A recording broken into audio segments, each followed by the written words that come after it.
Bonjour à toutes et à tous, bienvenue pour cette transmission en direct depuis la place Saint-Pierre à Rome, où dans un instant, le pape François, qui vient de faire son entrée sur ce parvis, va célébrer l'Eucharistie en présence, comme hier soir, sur ce même parvis, en présence de la statue originale de Notre-Dame de Fatima.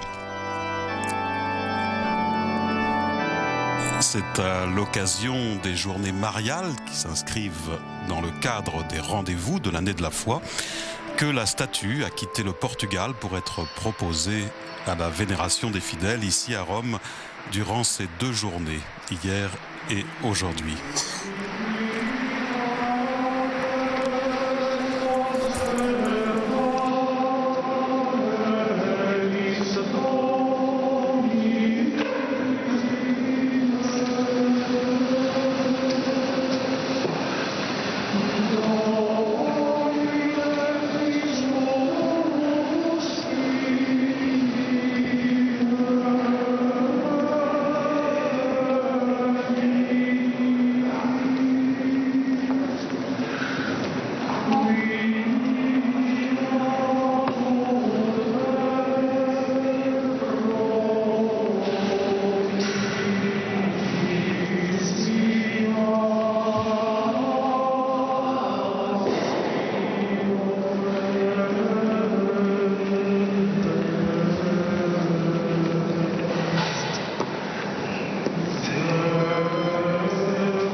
Cette statue de la Vierge Marie qui ne quitte pratiquement jamais le sanctuaire de Fatima est ainsi donc présente au Vatican selon le souhait de Benoît XVI. D'ailleurs a indiqué Monseigneur Fisichella, président du Conseil pontifical pour la promotion de la nouvelle évangélisation. La statue, après son arrivée à l'aéroport hier et avant son arrivée à la maison Sainte-Marthe où elle a été accueillie par le pape François, eh bien la statue de la Vierge a fait étape dans la chapelle du monastère Mater Ecclesiae où réside le pape émérite.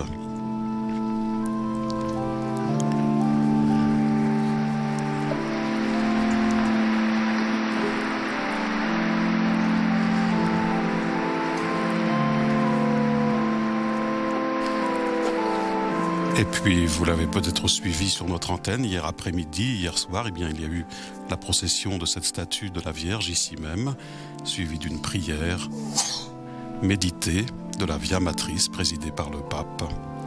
Et dans la soirée, la statue est allée au sanctuaire du Divin Amour pour une veillée qui a duré toute la nuit.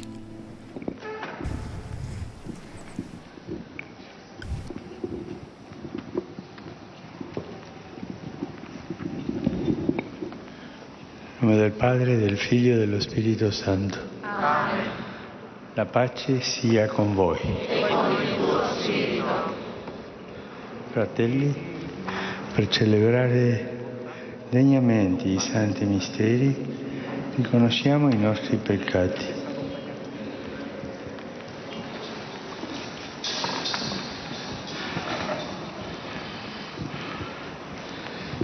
Confesso La onnipotente e a voi fratelli, che ho molto peccato in pensieri, parole, opere e omissioni, per mia grandissima colpa, e supplico la Beata sempre Vergine Maria, gli angeli, i santi e voi fratelli, di pregare per me il Signore Dio nostro. Dio Onnipotente abbia misericordia di noi, perdoni i nostri peccati e ci conduca alla vita eterna. Amen.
Preghiamo.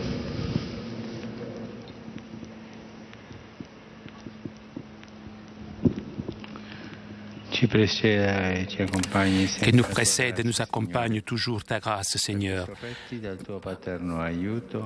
afin que, soutenus de ton aide paternelle, nous ne laissons jamais d'œuvrer pour le bien. E vive e regna con te nell'unità dello Spirito Santo per tutti i secoli dei secoli. Amen.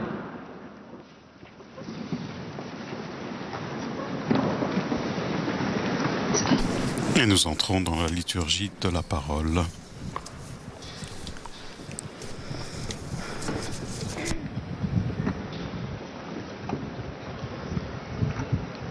A reading from the second book of the Kings. Du second livre des rois. Le général syrien Naaman, qui était lépreux, descendit jusqu'au Jourdain et s'y plongea 7 fois pour obéir à l'ordre du prophète Élisée. Alors sa chair redevint semblable à celle d'un petit enfant. Il était purifié. Il retourna chez l'homme de Dieu avec toute son escorte. Il entra, se présenta devant lui et déclara « Je le sais désormais, il n'y a pas d'autre Dieu sur toute la terre que celui d'Israël. Je t'en prie, accepte un présent de ton serviteur. » Mais Élisée répondit « Par la vie du Seigneur que je sers, je n'accepterai rien. » Naaman le pressa d'accepter, mais il refusa. Naaman dit alors, « Puisque c'est ainsi, permets que ton serviteur emporte de la terre de ce pays, autant que 2 mulets peuvent en transporter, car je ne veux plus offrir ni holocauste ni sacrifice à d'autres dieux qu'au Seigneur Dieu d'Israël. »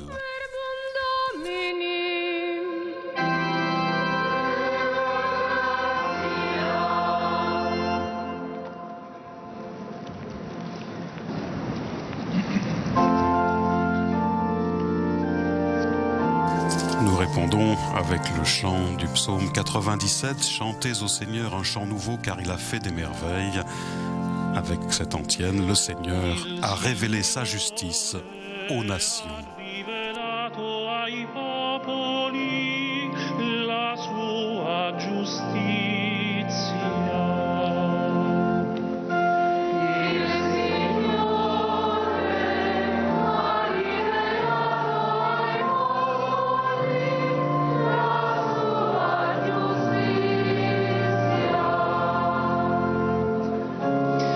Cantate al Signore un canto nuovo, perché ha compiuto meraviglie.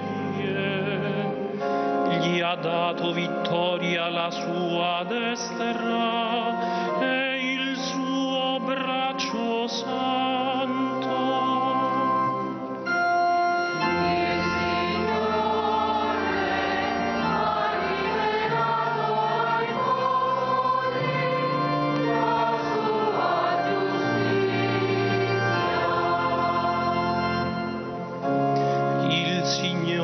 Fatto conoscere la sua salvezza, agli occhi delle genti ha rivelato la sua giustizia. Egli si è ricordato del suo amore, della sua fedeltà alla casa di Israele.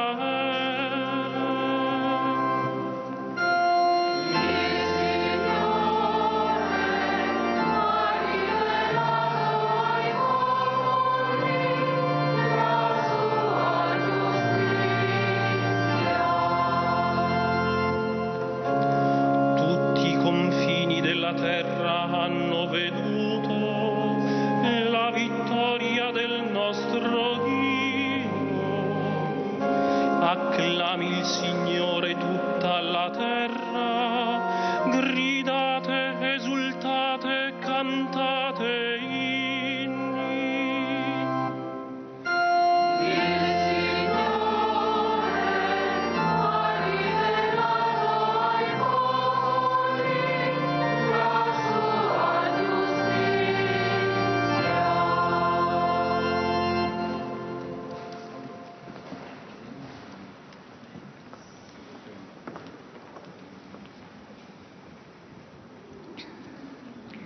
Lectura de la segunda carta del De apóstol la San seconde lettre Pablo de Saint a Paul Timoteo. apôtre à Timothée.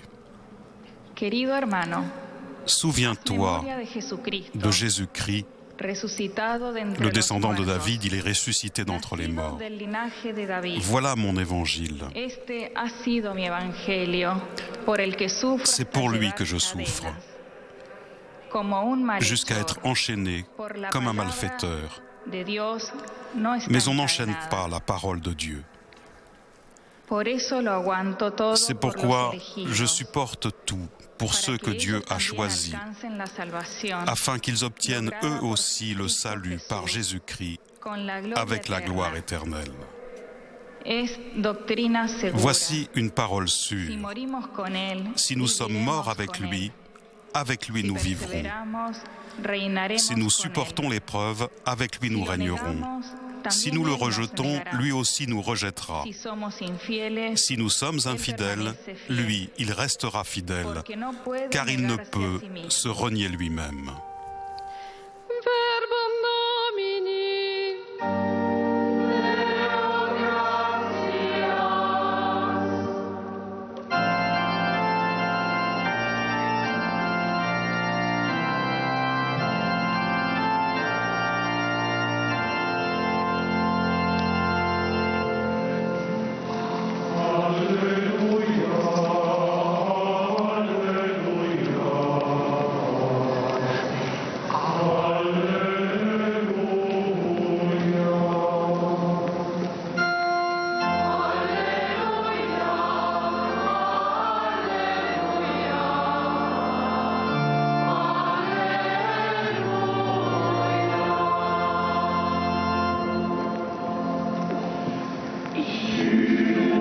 Rendez grâce en toutes circonstances, c'est ce que Dieu attend de vous dans le Christ Jésus.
Dominus vobiscum.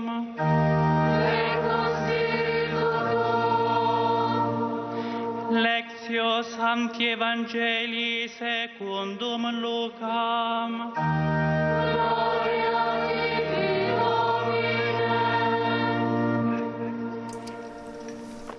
De l'évangile de Jésus-Christ selon saint Luc.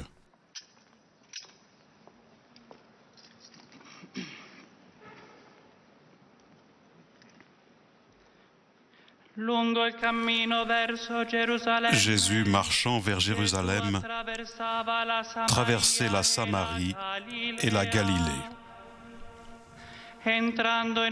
Comme il entrait dans un village, 10 lépreux vinrent à sa rencontre. Ils s'arrêtèrent à distance de lui et crièrent « Jésus, Maître, prends pitié de nous ». En les voyant, Jésus leur dit « Allez vous montrer aux prêtres ». En cours de route, ils furent purifiés. L'un d'eux, voyant qu'il était guéri, revint sur ses pas en glorifiant Dieu à pleine voix. Il se jeta la face contre terre aux pieds de Jésus en lui rendant grâce. Or, c'était un Samaritain. Alors Jésus demanda, « Est-ce que tous les 10 n'ont pas été purifiés? Et les 9 autres, où sont-ils? On ne les a pas vus revenir pour rendre gloire à Dieu. Il n'y a que cet étranger. » Jésus lui dit, « Relève-toi et va, ta foi t'a sauvé. » Verbum Domini.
Dans le psaume, nous avons récité « Chantez au Seigneur un chant nouveau, car il a fait des merveilles ». Aujourd'hui, nous sommes devant l'une des merveilles du Seigneur, Marie, une créature humble et faible comme nous, choisie pour être mère de Dieu, mère de son Créateur. En regardant justement Marie à la lumière des lectures que nous avons écoutées, je voudrais réfléchir avec vous sur 3 réalités. Tout d'abord, Dieu nous surprend. Deuxièmement, Dieu nous demande la fidélité. Troisième, Dieu est notre force. La première, Dieu nous surprend. L'épisode de Naaman, chef de l'armée du roi d'Aram, est singulier. Pour guérir de la lèpre, il s'adresse au prophète de Dieu Élisée, qui n'accomplit pas des rites magiques, ni ne lui demande des choses extraordinaires, mais d'avoir seulement confiance en Dieu et de se plonger dans l'eau du fleuve. Non pas cependant de l'un des grands fleuves de Damas, mais du petit fleuve Jourdain. C'est une demande qui laisse Naaman perplexe, même surpris. Quel Dieu peut être celui qui demande quelque chose d'aussi simple? Il veut faire marche arrière, mais ensuite, il fait le pas, il se plonge dans le Jourdain et il guérit immédiatement. Voici Dieu nous surprend. Il est vraiment dans la pauvreté, dans la faiblesse, dans l'humilité qui se manifeste et nous donne son amour qui nous sauve, nous guérit et nous donne force. Il demande seulement que nous suivons sa parole et que nous ayons confiance en lui. C'est l'expérience de la Vierge Marie devant l'annonce de l'ange. Elle ne cache pas son étonnement.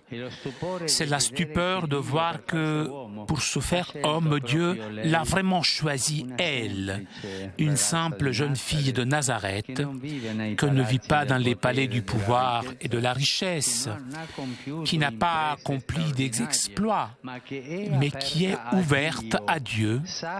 C'est se fier à lui, même si elle ne comprend pas tout.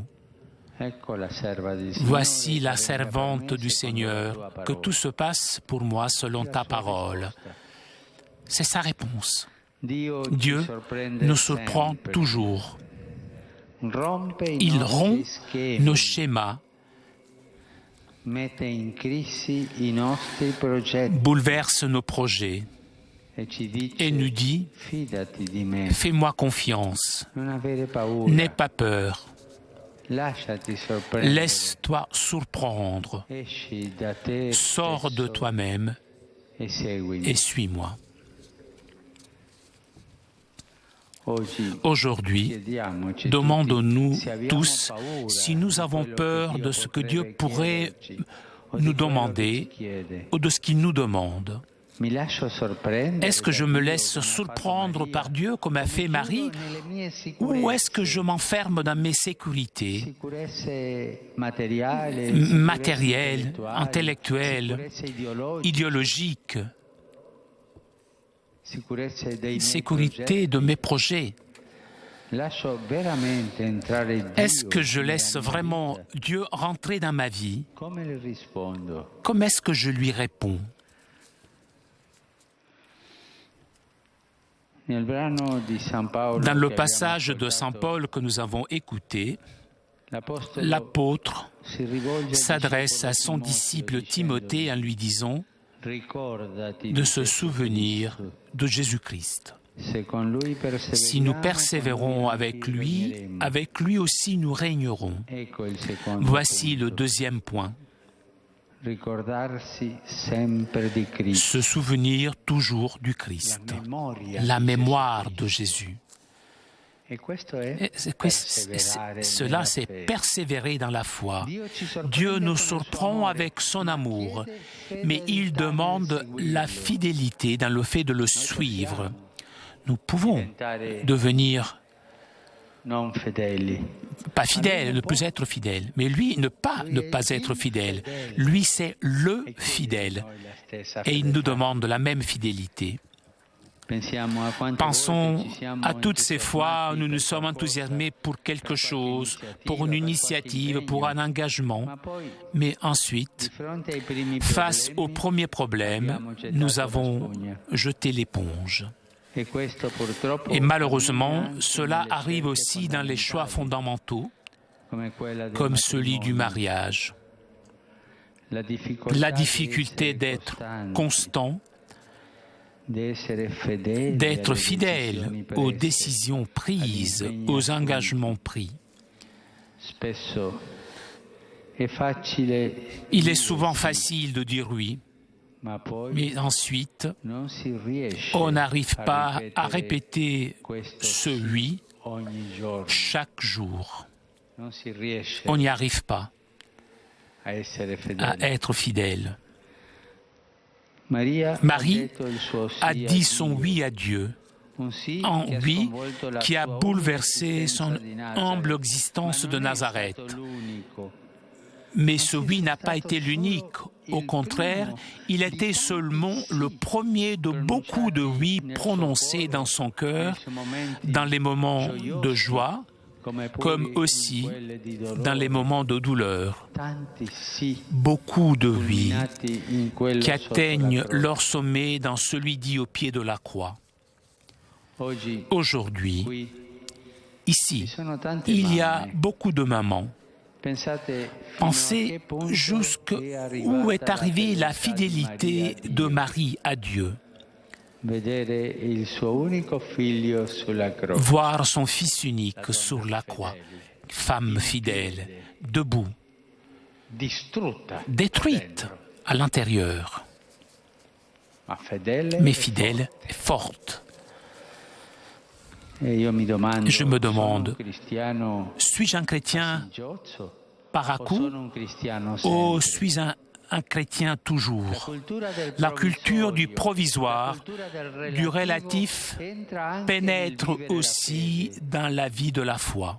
Dieu nous demande de lui être fidèle chaque jour dans les actions quotidiennes et il ajoute que même si parfois nous ne lui sommes pas fidèles, lui est toujours fidèle et avec sa miséricorde, il ne se lasse pas de nous tendre la main pour nous relever, pour nous encourager à reprendre la marche, pour revenir à lui et lui dire notre faiblesse.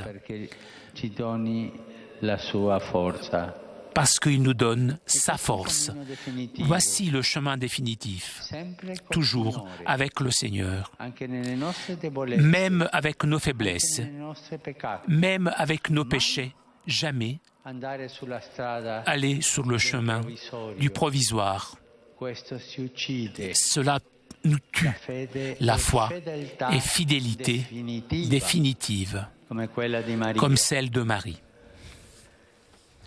Le dernier point, Dieu est notre force. Je pense aux 10 lépreux de l'Évangile guéris par Jésus. Ils vont à sa rencontre, ils s'arrêtent à distance et ils crient « Jésus, Maître, prends pitié de nous ». Ils sont malades. Ils ont besoin d'être aimés, d'avoir de la force, et ils cherchent quelqu'un qui pourrait les guérir. Et Jésus répond en les libérant tous de leur maladie. C'est impressionnant, cependant, de voir qu'un seul revient sur ses pas pour louer Dieu, haut et fort, et le remercier. Jésus lui-même le remarque. 10 ont crié pour obtenir la guérison et un seul est revenu pour crier à haute voix son merci à Dieu et reconnaître que c'est lui notre force. Savoir remercier, même louer pour ce que le Seigneur fait pour nous. Regardons Marie. Après l'Annonciation, le premier geste qu'elle accomplit est un geste de charité envers sa vieille parente, Élisabeth. Et les premières paroles qu'elle prononce sont « Mon âme exalte le Seigneur », c'est-à-dire un chant de louange, d'action de grâce à Dieu, non seulement pour ce qu'il a fait en elle, mais aussi pour son action dans toute l'histoire du salut. Tout est donné par lui. Si nous pouvons comprendre que tout est un don de Dieu, que de bonheur dans nos cœurs. Tout est donné par lui. C'est lui notre force. Dire merci, c'est tellement facile et pourtant si difficile. Combien de fois nous disons nous-mêmes, nous disons merci en famille. C'est l'un des mots clés de la cohabitation. Est-ce que je peux? Pardon. Merci. C'est dans une famille. On dit ces trois mots. La famille avance.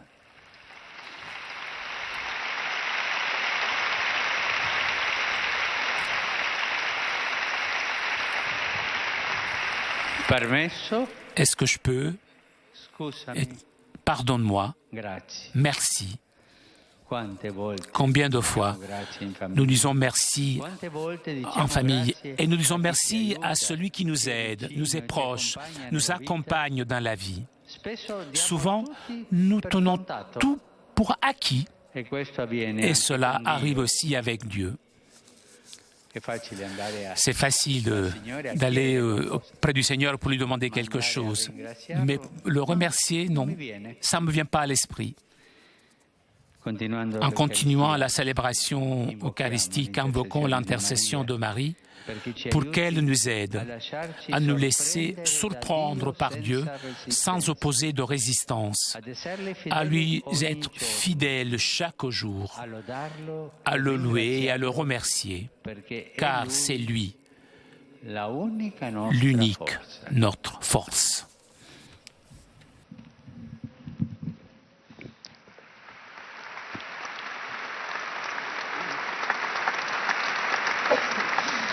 Rimaniamo alcuni istanti a meditare in silenzio. Let us reflect in silence for some brief moments. Meditemos brevemente en silencio.